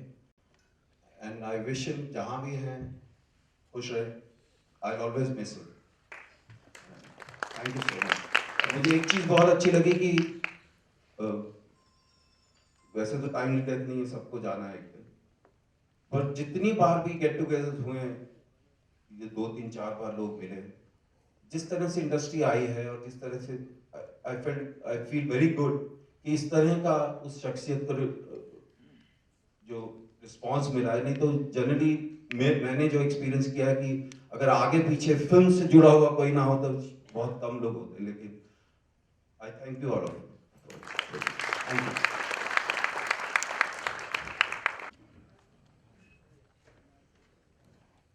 पिछले 13 दिन से सच कहती हूँ, ऐसा एक भी मिनट नहीं गया जब मैंने ओम जी को याद नहीं किया हो।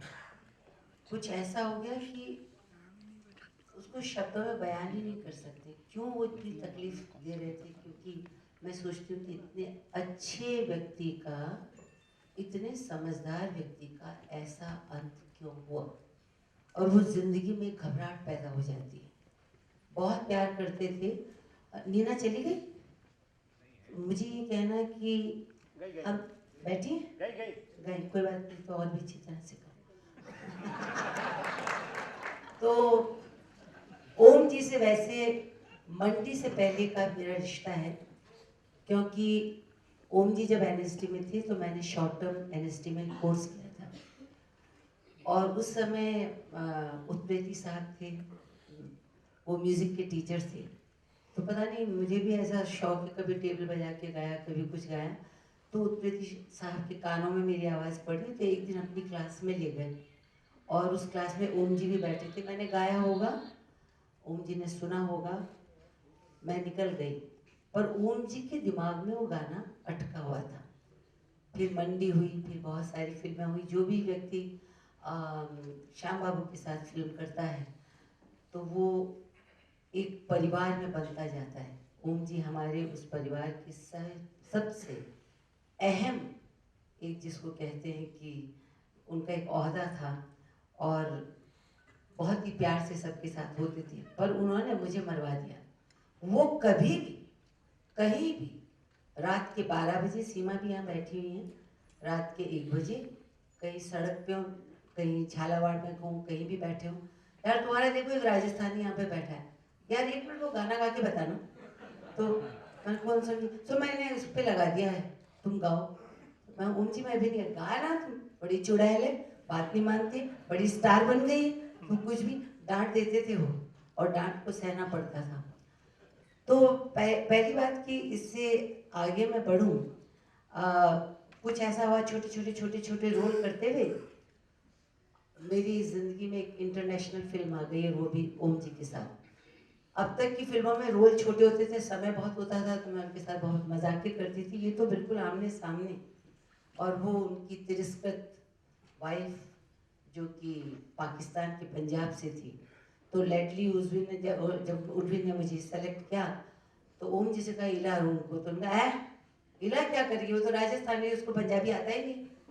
तो लेस्ली ने कहा Om ji is saying like that, would you do it? I said I will take a challenge, don't tell him and I need a coaching. फिर एक उर्दू में स्क्रिप्ट आ गई। उन्होंने कहा ओम जी ने कि इला से ना उर्दू में पढ़वा लो, क्योंकि पंजाबी नहीं कर पाई। उसको देखते ही मेरा तबका बदल गया, मैं तो किसान की थी और आप हुजूर होने लगा। मैंने कहा नहीं ये नहीं हो सकता। तो पाकिस्तान से कोच आया। ये उनकी महानता है कि पाकिस्तान की जो पंजाबी है वो थोड़ी अपने यहाँ की पंजाबी से अलग है। मैंने सीख लिया। उसके बाद जहाँ हम गए, चाहे वो अबू धाबी हो, चाहे वो लंदन हो, चाहे टोरंटो हो, हर जगह उन्होंने यही बात कही कि देखो मैंने इला को ऐसे कहा था, पर वो मुझसे अच्छी पंजाबी बोलती। हर वक्त वो मुझे अभी बोलते थे कि बोल के बताओ। तो एक तो उनकी ये महानता थी, और मतलब वे डायलॉग बोलने के बाद किसको याद रहते हैं, तो मैं ऐसे ऐसे शक्ल देखने लगती थी। फिर यही हंसी और ऐसे ही वो देख करके आपको घूरते थे। जब हम वेस्ट इज वेस्ट में थे तो रात को मुझे लगता था हमें 5 स्टार में ठहरा है, अच्छा खाना खाएंगे। वो क्या करते थे, चलो चलो चलो खाना खाने, क्या खाओगे? मैं तो वेटर का डब्बे का खा रहा हूँ, तुम्हें भी वो खाना पड़ेगा। हमेशा उन्होंने वेटर के डब्बे का हमें खिलाया। तो मतलब सादगी। और सबसे बड़ी बात है कि मैं ईशान की बुआ कैसे बनी। एक दिन वहाँ छत पे बैठे थे, नीना और भी लोग थे, तो उन्होंने कहा इला तुम मेरे लड़के की बुआ बन जाओ, कि तुम्हें मैंने उस नज़र से देखा नहीं, बाकी तो मैं नीना को बुआ नहीं बना सकता हूँ। मैंने कहा यार ये, बोले तुम बुआ बन जाओ। उस दिन से मैं बुआ बन गई ईशान की। और फिर उसके बाद देखिए हम टोरंटो के वहाँ खड़े हुए थे, बोले तू कैसी बुआ है और कैसी बहन है, आज राखी तो राखी नहीं बांधेगी। आई जस्ट रश टोरंटो की उसमें गए, एक जगह से मैंने कुछ लिया, कुछ ऐसे बच्चों के जो क्लिप के नहीं लगाते हैं, उसमें डोरा वोरा बांध के ओम जी के बांध दिया, मुझे $100 मिले। और उसके बाद अभी जब NSD में अलका जी की बर्थडे मनाई गई थी, सब लोग गए थे, फिर उन्होंने मुझे पकड़ लिया। ये गाना मैं अक्सर उनको सुनाती थी जो मैं अब गाने वाली हूँ। फिर पकड़ लिया और कहा हे इला अरुण कहाँ है, उसको बुलाओ, चुड़ैल इधर आओ, इला अरुण कहाँ है, गाओ तनक चढ़िया की। मुझे ये समझ में आया कि वो मुझे क्यों कहते थे गाओ, इसलिए नहीं कि मैं अच्छा गाती थी, इसलिए कि वो खुद बहुत अच्छा गाने लगे थे इस गाने को। और हमारे बीच में डील हुई थी, मैंने कहा वो ये चाहते थे इसको आगे मैं लगा दूं, फिर मैं सबको सुनाऊं कि मैं कितना अच्छा गाती हूँ।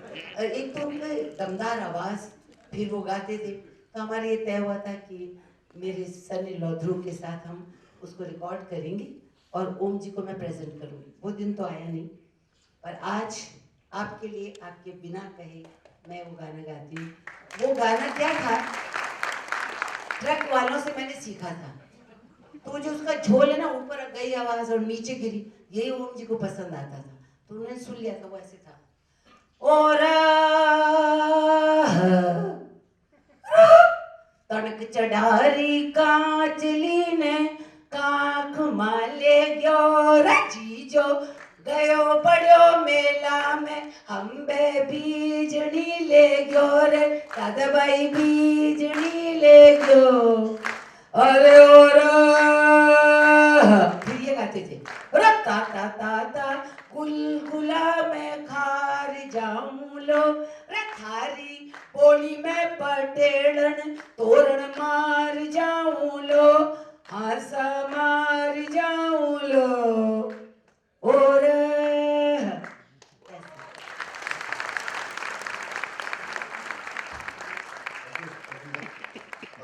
अनूप चलिए सिखाई थी, और जब भी मेरे फोन पे बात करते सिर्फ कश्मीर में गालियां देते थे। और मुझे आदाब, नमस्कार, very good evening to all the lovely people who love Babuji. I call him Babuji. And मेरे पापा मम्मी और उनका रिश्ता 70s से है और वो अलग है। I was very fortunate क्योंकि मेरा उनसे एक अलग रिश्ता बना। मेरी पहली फिल्म काश आप हमारे होते, उसमें वो मेरे फॉस्टर फादर बने थे, शरद कपूर के पिता थे, मगर मुझे पाला था उन्होंने, तो उसमें मैं उनको बाबूजी कहती थी। Now he had been Om uncle, Om ji, और मुझे जब तक मेरी पहली फिल्म नहीं हुई थी तब तक फिल्मों से काफ़ी दूर रखा गया था, like all Punjabi fathers. So now I was acting with Om ji. अब ऐसा हुआ कि वो सीन था हमारा कि ओम जी फ्रेम में है एंड आई एंटर, और उन्होंने शरद कपूर को मार दिया है, एंड मैं आती हूँ और पीछे से सिर्फ मैं कहती हूँ बाबूजी आपने क्या किया, और उनका कुछ ऐसा वाला डायलॉग था कि ये तो मुझे बहुत पहले कर देना चाहिए था type of thing. So I came and I said बाबूजी आपने क्या किया, नादरा जी आपने इतने दिनों से कोरबाई नहीं खिलाया तो और क्या होगा। So obviously I was like ये क्या होगा, एंड वहाँ पे रविंदर पीपर जी वाज देयर, ही सेड ओम जी आप क्या करो, अरे क्या करो यार, ये बच्चियों की आवाज अपनी मम्मियों से इतनी मिलेगी तो और क्या होगा। So that was my ice breaking moment and from that day he became Babuji. Shooting Canada में थी, कैलगरी में, और ऐसे ही वो गप्पे मारने के लिए बुलाते थे कमरे में, तो हम लोग जाते थे, हमें 4-5 of us, and कुछ ऐसा हुआ that we were talking about birthdays, and he asked when is yours, मैंने बताया रावी थी, ऐसे हम लोग सब बता रहे थे, and I said आपका कब है, तो वो बड़ा गिनाने लगे, अरे अक्टूबर में बड़े सारे बर्थडे हैं, 17-18 अक्टूबर को तो बहुत लोग हैं, जैसे 18 अक्टूबर को मेरा, 17 अक्टूबर को स्मिता पाटिल, और फिर बोलकर चुप हो गए, and he just looked at me, and I could see that he's a little awkward, और मैंने सिर्फ ऐसे कहा कि I understand बाबूजी, and he said, ऐसे ही घूंट लिया, रखा और कहा you must understand, अगर तुम्हें अच्छा कलाकार बनना है बेटा, तो रिश्तों को समझना और उनकी इज्जत करना।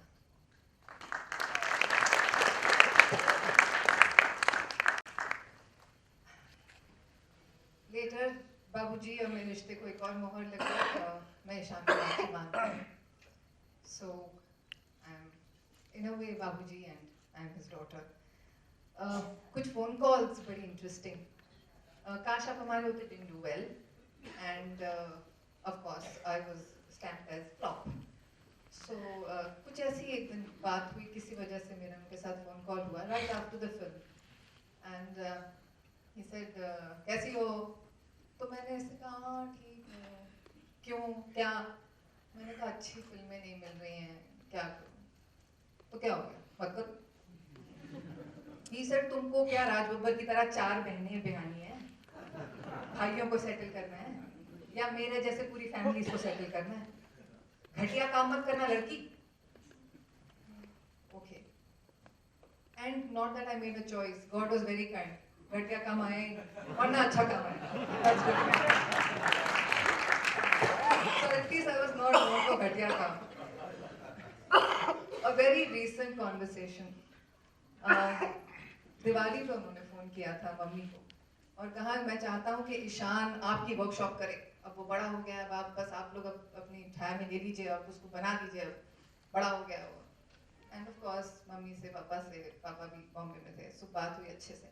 And then he called me and he said the same thing to me कि मैंने नादरा जी को कह दिया है और वो आएगा, और मगर तुम्हारी जिम्मेदारी है कि वो रेगुलरली क्लास में आए और ठीक से सीखे वगैरह वगैरह। एंड ही सेड तुम क्या कर रही हो आजकल? एंड आई सेड कुछ खास नहीं बाबूजी, बच्चा, घर, पति। पॉज। बेटा यही खास है और क्या खास? तुम टैलेंटेड माता पिता की बेटी हो, एक्टिंग करनी है ना, जिंदगी भर है बेटा एक्टिंग करने की, बुढ़े हो गए हम एक्टिंग कर रहे हैं अब तक, इसे अभी जो खास है ना और जो जरूरी है वो करो। सो बाबूजी, trying to do my खास right now, love you always, रिश्ता कायम रहेगा ईशान की बहन, and like I said, I respect relationships, so lovely to see all of you, so lovely to see Seema ji. Thank you Sushant, and thank you all for coaxing me. Thank you. नहीं तो मैं नहीं आता। Thank you. Satish, Kaushik. मेरी तरफ से actually Puri साहब के बारे में कुछ कहना इनकम्प्लीट होगा अगर मेरे साथ यहाँ पर नीना गुप्ता नहीं होती। नीना आर्मी ऑडिटोरियम वो चली गई। अरे यार देखा, मैं हमेशा उसको बोलता था पुरी साहब से बच के रहे, बच के रहे, बच के रहे, ठीक है। पुरी साहब बड़े दिल फेंक आदमी है, तेरे को कभी अपने नेशनल अवार्ड दिखाते हैं ना अंदर करने के, तो समझते हैं पुरी साहब। नीना चली गई, देख लो, मेरे आते ही चली गई। क्या बोलूं मैं, मेरे को अच्छी तरह याद है यही किस्सा जो है। पुरी साहब वो सुषमन पिक्चर बन रही थी एक, वो कुछ वीवर्स के ऊपर थी, तो पुरी साहब जो है वो अपने कैरेक्टर में हमेशा बड़े मेहनती, कितने इंसान थे और कितने मेहनती एक्टर थे। तो वो एक्चुअली हैदराबाद से कहीं दूर किसी जगह पे एक कोचमपल्ली में अपने जहाँ पर वो वीवर्स की वो रूम्स हुआ करती थी, वो वहीं रहते थे ऐसा। वही खाते थे, वही पीते थे, अपना डिनर भी करते थे, ताकि उनको एक्चुअली वो सीखना था असल में। तो उसके लिए हम सबको छोड़ के यहाँ पे होटल की बजाय वहाँ रहा करते थे और नीना को वहाँ बुलाते थे। तो मैं नीना को बोलता था मत जा वहाँ पर, इनके नेशनल अवार्ड पड़े होंगे, वो अट्रैक्ट हो जाएगी और मेरा पत्ता कट जाएगा। मेरे पास नेशनल अवार्ड के अवार्ड नहीं मेरे पास। तो हमारी ये बात चलती थी, हमारा ट्रायो था, इसीलिए मैं एक्चुअली नीरज गुप्ता को बुलाना चाहता था कि ये ट्रायो हमने इतना एंजॉय किया सुषमन के दौरान, और वो हमेशा मेरा हाथ मरोड़ने में पता नहीं क्या इनको इंटरेस्ट आता था कि जब ले मेरा हाथ पकड़ के बस घुमाते रहते। वो एक बार, बल्कि श्याम बाबू यहाँ पे हैं कि नहीं पता नहीं, मेरे को अच्छी तरह, मैंने गलती से, मेरी आदत है कई बार कुछ ऐसा ह्यूमर करने की, तो वो सुषमन जो है वो वीवर्स के ऊपर थी, कपड़े बनाने पे, और मतलब बुनने वालों के ऊपर थी। तो एक बार हम, तो वहां पर पुरी साहब वगैरह हम सब खड़े हुए थे, बाद में पुरी साहब ने मुझे बहुत डांटा वो कहने के लिए, लेकिन मेरे मुंह से निकल गया, श्याम बाबू ये पिक्चर बुनकर कब तैयार हो जाएगी? तो वो बुनकर तो श्याम बाबू को बड़ा गुस्सा आया, पता नहीं क्यों, किसी बात से परेशान थे, और उन्होंने विस्की का गिलास मेरे मुंह पे विस्की तो फिर पुरी साहब ने मुझे डांटा और कहता यार तू बड़ा कमाल का आदमी है, देखो ये तेरे को ऐसे तेरे अपने अपने टाइप के जोक करने की क्या जरूरत थी श्याम बाबू के सामने। मैंने कहा जी मैंने तो बुनकर इमीडिएटली इस्तेमाल कर लिया ऐसे। उस फिल्म में मुझे अच्छी तरह याद है, मतलब क्या है, एक तो मेरी बातों पे हंसते थे, कांस्टेंट हमारा ये होता था, कभी शॉर्ट नहीं होता था तो हम लोग बैठे रहते थे, मजाक करते रहते थे, हमारी आदत थी।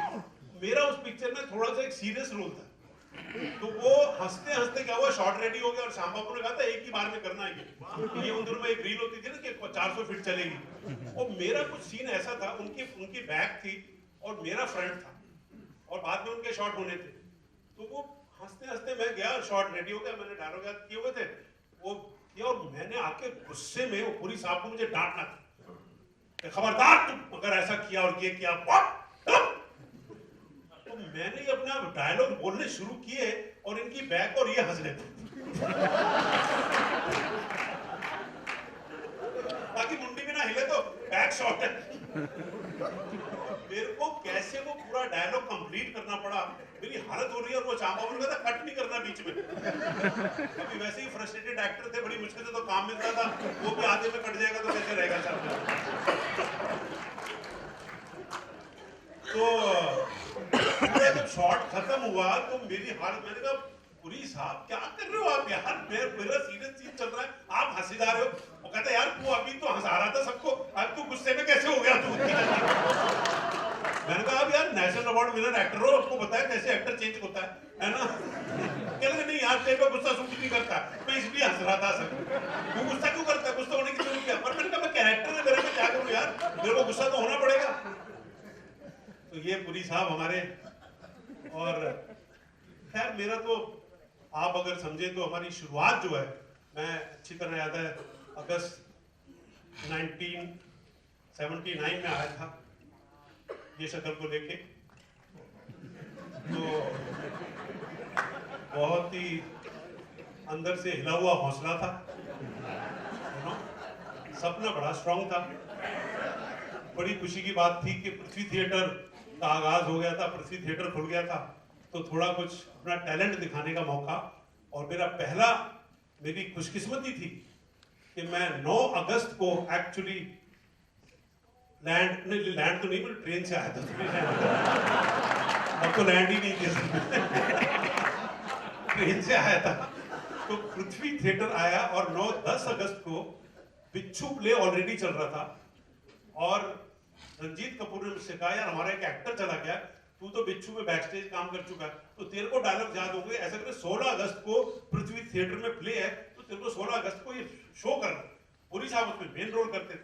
तो मैंने कहा मेरे पास तो रहने का ठिकाना नहीं है, अभी पता नहीं है, मैं अपने रिश्तेदारों के बाइकला रहने गया था, उनको बताया कि मैं एक्टर बनने आया हूँ, तो 3 दिन से उसने बात ही नहीं की मुझसे। तो वो बात करना बंद कर दिया उन्होंने, तो बार बार मेरी तरफ देखते रहते हैं ये कह क्या रहा है।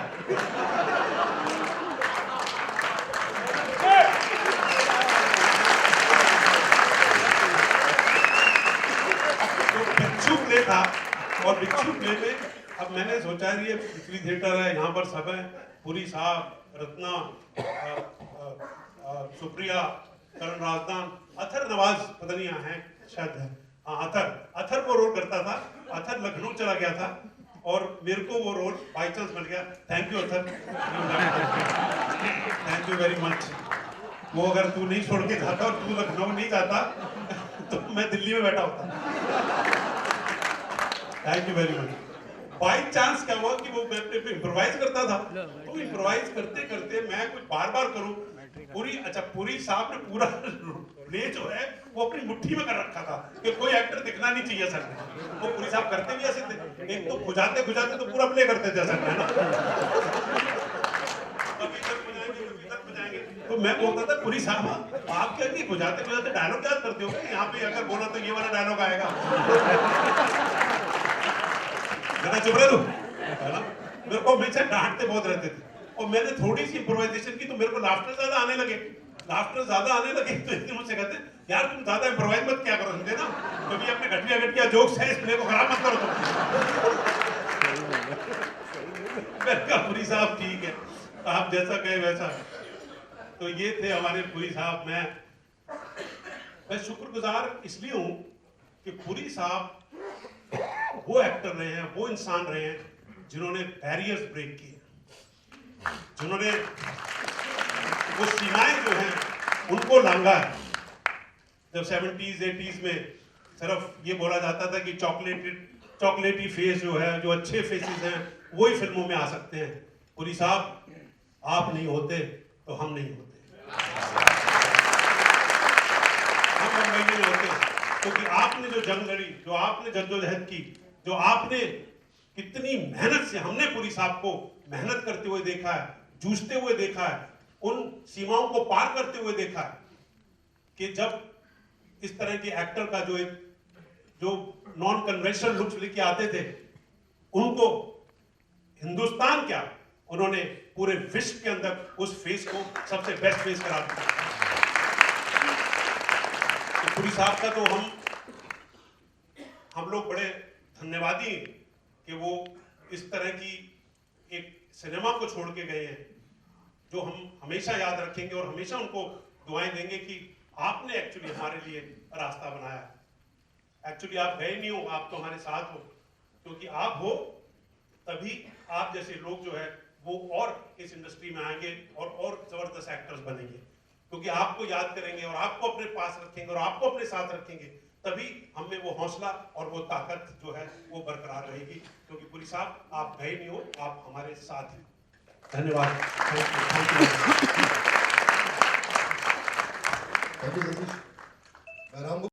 देखिए, ओम जी एक बहुत बड़े कारण थे कि मेरे उस तरीके के एक्टर बनने में, जिस तरह के एक्टर ग्रुप में जाना जाता हूँ मैं। एक उन्होंने मुझे एम्बिशन दिया, मुझे ये बताया, उनके काम ने ये बताया कि हम लोग जो छोटी जगह से आते हैं वो किस तरह के सपने देखेंगे और कहाँ तक पहुँच सकते हैं। उन्होंने वो ऊंचाई दिखाई, वो उन्होंने काबिलियत दिखाई जिसको अचीव करने के लिए आज तक हम लोग कोशिश कर रहे हैं। इतने बड़े महान नायक थे और बहुत ही महान व्यक्ति थे। एक चपरासी से या किसी बहुत बड़े अमीर आदमी से उनका रिश्ता बराबर का होता था। वो किसी को काम से, किसी के पैसे से किसी को नहीं तौलते थे। वो हर इंसान के साथ में जिस तरह का व्यवहार उनका होता था, वो मेरे ख्याल से मैंने बिरले ही किसी व्यक्ति में ये खासियत होती है जो ओम भाई में। क्या अलीगढ़ देख पाए हो? अलीगढ़ मतलब देख नहीं पाए थे, इसका अब मुझे अफसोस कभी नहीं रहेगा, क्योंकि वो बराबर जब भी कोई उनको बोलता था कि अलीगढ़ देखने के बारे में या मेरे परफॉर्मेंस के बारे में या बुधिया सिंह के बारे में भी बहुत ज़्यादा वो जिक्र करते थे कि मैं देख नहीं पा रहा हूँ, क्योंकि बहुत बिज़ी रहते थे वो, कभी एक शहर में टिकते नहीं थे। किसी न किसी फंक्शन में, किसी दोस्त के शादी में, किसी दोस्त के बेटे की शादी में, किसी दोस्त के पोते की शादी में, या किसी जानने वाले, और उनके जानने वाले हज़ारों थे। मेरे जैसे कई हज़ार लोग जो है उनके साथ एक बराबर का रिश्ता बना कर रखना ये ह्यूमनली इम्पॉसिबल काम है, लेकिन वो भाई करके रखते थे। अलीगढ़ की बात करें तो सबसे पहले तो कॉन्ग्रेचुलेशन, आपको फिल्म मिला है, 2 फिल्म फेयर मिले हैं, कितना प्राउड फील हो रहा है? नहीं, अब मुझे ये पता चला कि ये अवार्ड जो है एक ही रात में एक एक्टर को 2 अवार्ड कभी नहीं मिले। मैं भी काफ़ी चकरा गया हूँ और काफ़ी सरप्राइज़ हुआ हूँ, लेकिन अलीगढ़ को सम्मान मिल रहा है, अलीगढ़ को इतनी इज़्ज़त मिली। एशिया पैसिफिक जो विश्व का इतना बड़ा अवार्ड है वो मुझे मिला अलीगढ़ को की वजह से। मेरे ख्याल से ये साल अच्छा रहा। कहीं ना कहीं जिम्मेदारी बढ़ जाती है जब एज एन एक्टर इतना अप्रिशिएट करा जाता है और इस तरह के बड़े अवार्डों से नवाजा जाता है और बहुत चूजी रहे हैं आप फिल्मों के लिहाज से। देखिए, मेरी जिम्मेदारी तो मैं सिर्फ परिवार की रखता हूँ। मैं लोगों के एक्सपेक्टेशन को मैं कभी काउंट नहीं करता। वो इसलिए काउंट नहीं करता मैं क्योंकि मुझे पता है कि जो रोल्स आते हैं वो अलग अलग चुनौतियाँ लेके, अलग अलग चैलेंजेस लेके आते हैं। तो अगर आप सिर्फ रोल्स पे ही ध्यान दें, रोल्स को बड़ी तन्मयता से करें, तो सबके एक्सपेक्टेशन जो है पूरे हो जाते हैं। किसी की एक्सपेक्टेशन को अगर आप सबसे मेन चीज़ बनाएंगे तो उसे आप डिप्रेशन में चले जाएंगे, फ्रस्ट्रेशन में चले जाएंगे, काम अच्छा नहीं कर पाएंगे। तो अगर जो रोल आ रहा है उसी को अगर करने में मन लगाएंगे तो उससे हम सबके अपना भी एम्बिशन पूरा करेंगे, अपने ख्वाब पूरा करेंगे और लोगों की भी जो आशाएं हैं उसको भी पूरा कर पाएंगे। कल हमने शाहरुख का इंटरव्यू किया और शाहरुख कहीं रईस फिल्म को लेके आ रहे हैं और उन्होंने कहा, बाकायदा नाम लिया आपका, नवाजुद्दीन सिद्दीकी का, जीशान का। उन्होंने कहा कि इस तरह के जो एक्टर रियल स्टेज में काम करते आए हैं वो जब मेरे साथ एक्टिंग करते हैं या कोई सीन करते हैं तो मुझे अपना एक्टिंग करने का या उस किरदार को कन्वे करने का तरीका ही बदल देता हूँ। मैं इतना इंस्पायर हूँ मैं इन सबसे। He taken your name, Nawazuddin Siddiqui and Zeeshan. देखिए, शाहरुख मेरे पुराने जानने वाले रहे हैं। जब हम 17, 18 साल, 19 साल के थे तब से हम एक दूसरे को जानते हैं। और शाहरुख इतने बड़े स्टार हैं, मतलब मेगा स्टार जिसे कहें हमारे कंट्री के।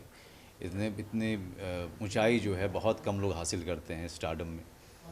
स्टार्स तो बहुत सारे हैं लेकिन कोई शाहरुख खान नहीं है। तो शाहरुख की हर अचीवमेंट पे उनका परिवार गर्व तो करता ही है, लेकिन शाहरुख को ये भी पता है कि उसका एक दूर खड़ा मनोज बाजपेयी जो दोस्त है वो भी उस पर बहुत गर्व करता है, क्योंकि मुझे पता है शाहरुख कहाँ से कहाँ तक पहुँचे हैं। और शाहरुख जो ये बात कह रहे हैं इसलिए क्योंकि वो Shahrukh is very humble. Mega star की बात करें तो अमिताभ जी की साथ आपकी सरकार 3 आ रही है, तो कितने एक्साइटेड हैं पिक्चर को लेके? देखिए, सरकार 3 में सबसे जो कमाल की बात रही कि मुझे कई साल के बाद राम गोपाल वर्मा जी ने निर्देशित किया, डायरेक्ट किया, जिसका मुझे बहुत बहुत खुशी हुई।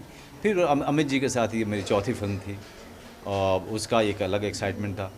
मेरा रोल छोटा है लेकिन बड़ा महत्वपूर्ण है और जो भी मैंने जितने कम दिन काम किए उसको मैंने बहुत एंजॉय किया। और ख़ास करके राम गोपाल वर्मा फिर से डायरेक्शन दे रहे थे जिनके कारण मैं हूँ, तो उसका मज़ा ही दुगुना हो जाता है।